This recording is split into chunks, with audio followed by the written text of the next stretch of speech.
Hi, I'm Christopher Hein, and today we're talking about Aikido forms. So what is a form?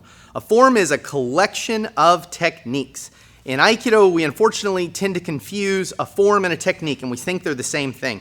But a technique is an individual piece that you might need to use in conflict, whereas a form is a strategic or tactical collection of techniques that are answering a specific set of problems that's arising for a person.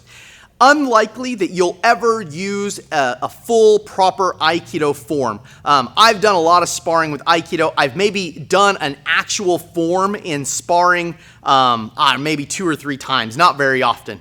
However, I've used the techniques of Aikido in sparring tons of times. And the reason is because the techniques that you find in Aikido are the basic techniques that you find in any other martial art that's dealing with the same context that Aikido is dealing with. Aikido is dealing with a context where someone has something in their hand and they're trying to use that something in their hand. And this is why there's all these wrist grabs, because there's something in their hand, and there's all these like big strikes because there's something in the hand, right? So I'm going to get Josh out here and we're going to talk today about Shomenuchi Ikkyo Omote waza, and we're going to break down all the little techniques that are inside that form. Let's go to work. Josh? All right.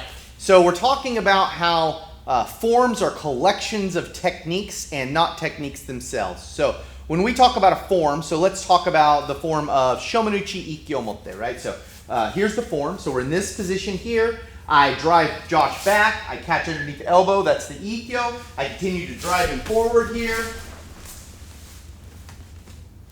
And I pin. So that whole thing is Shomenuchi Ikkyo Omote waza, and that's the whole form. Now, that is not a technique. That's a collection of techniques. So that form is a collection of techniques. I should switch positions here. So that's a collection of techniques, and I'm going to talk you through that collection of techniques as we go. So the first part is the Shomenuchi, this. All right, now, this is a little more than the video is going to get into. I just want to explain why that exists, because that maybe looks silly to people to go like this. But understand, if I had a weapon and I wanted to attack Josh, I would stab him like this, and that's probably what he would do, is bring his arms up. Even if he doesn't do that in a grand way, right? Let's say Josh was going to stab me with a knife, and I went, ah, right? Okay, this is normal, I'm freaking out about stuff. If you look at police reports, you'll see that victims of stabbings often have wounds all along the outside of the arm here, and that's because they're doing just this. They're trying to keep that knife from stabbing them. That is the Shomenuchi position. So it's a natural defensive position that comes from someone trying to hit you with something overhead, and a knife is a likely reason that someone would do that. Could also be a stick coming down or whatever, right? It's not an unarmed strike, right? It's unlikely that someone's going to go bonk on top of the head like that, right? But if they have a knife in their hand, this is totally a reasonable thrust now, right? You see how quick Josh's arms work. He was like, I don't like that. All right, so that's the first part, is just understanding this position exists. So that's the first technique we're learning in this form. The second technique is Ikkyo, which is basically elbow control. So I come under the elbow here and I'm moving him off. Now, if that technique was successful, so the first technique was successful, it would look like this. And that's Shomenuchi Ikkyo Omote. It does not have to continue into the pin or anything else, right? So really simple.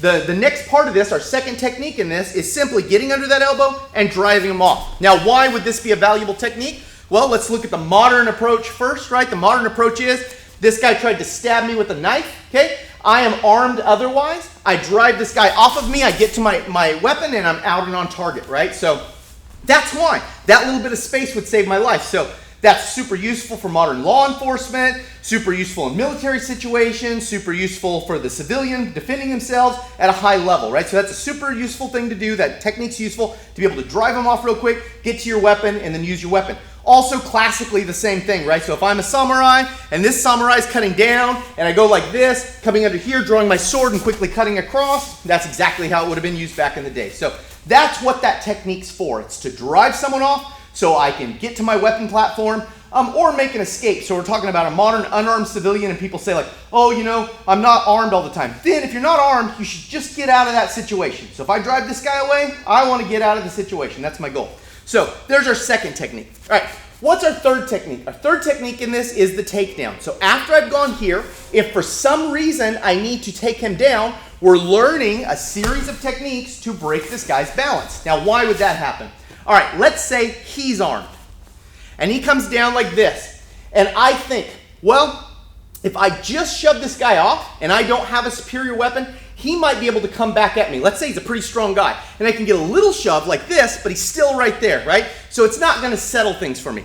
I maybe need to drive into this guy and get a little better weapon control. Or if my kid's over there, my wife's over there, so even if he's a smallish guy and I think I can handle him, my wife and kid are over there, I don't want to shove this guy over into my wife and kid, then he stabs them up, and I still got, so I want to deal with this guy. So I need to know a way to control this guy from weapon arm position, right? So here, I have the weapon arm controlled, and I can break him down. And there's a way to break him down from here, right? So it's simply pull to the side where he doesn't have an arm, here, like this. Hopefully that would break his balance. If his hand jumps over there, I drive him back the other way. And so that's the technique we learned to get the takedown from this. Why is that takedown that way? Well, because if I want to take this guy down and go for his legs, you can see that's a real bad option for me, right? If I want to go into some kind of upper body clinch, even if, actually switch to the other side for me just so people can see this real easy. So let's say I go into some kind of body clinch right here, it's still getting cut up, right?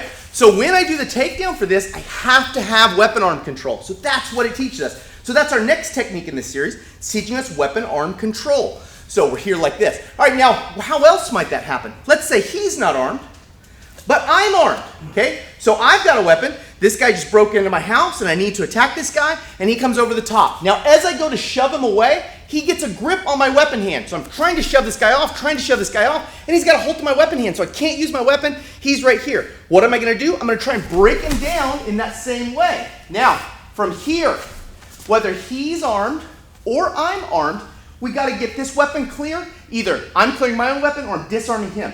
So if I'm armed, what am I going to do? I'm going to put pressure into this so I can get my weapon free. What does this look like? Well, it looks like a lot of the techniques you say Yoshi should be doing, except he doesn't often have a knife in his hand. He's going like this. What do you think this represents? Well, maybe this, right? So from this position, I'm trying to clear my weapon hand. What if he had the weapon? Well, what am I doing here? I'm trying to drive that weapon out of his hand so I can take it away from him. So there's our fourth technique. I'm trying to take it away. Now, if I needed to hang out with this guy for a while, right? So I've got some serious issues. I need to hang out with this guy. I'm going to drop my knee here. I'm going to continue into the pin, and I'm going to try and get control of the situation.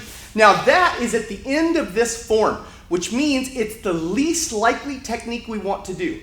Now, the problem is when people see this stuff, they go, the whole objective of that technique, which is actually a form, is to pin the guy. It's not true. It's simply one technique in a progression. And if you look at it, it's the one that's failed the most, right? Thank you, Josh. So when we look at techniques, what we need to be able to do is, when we look at forms, see now I'm doing it. When we look at forms, we need to be able to understand that a form is a collection of techniques and not just one huge technique. So when you're trying to perform one huge technique, it's really hard to understand all the bits in there and to tactically understand what Aikido is suggesting. The forms are the absolute least important thing that we could do. And the techniques are a little more important, but the techniques extend to making distance and all kinds of other things, which are actually better ideas. But when we get down into it, we need to understand what all these individual pieces. So I'm Christopher Hein, and this is a breakdown of Shomenuchi Ikkyo Omote waza.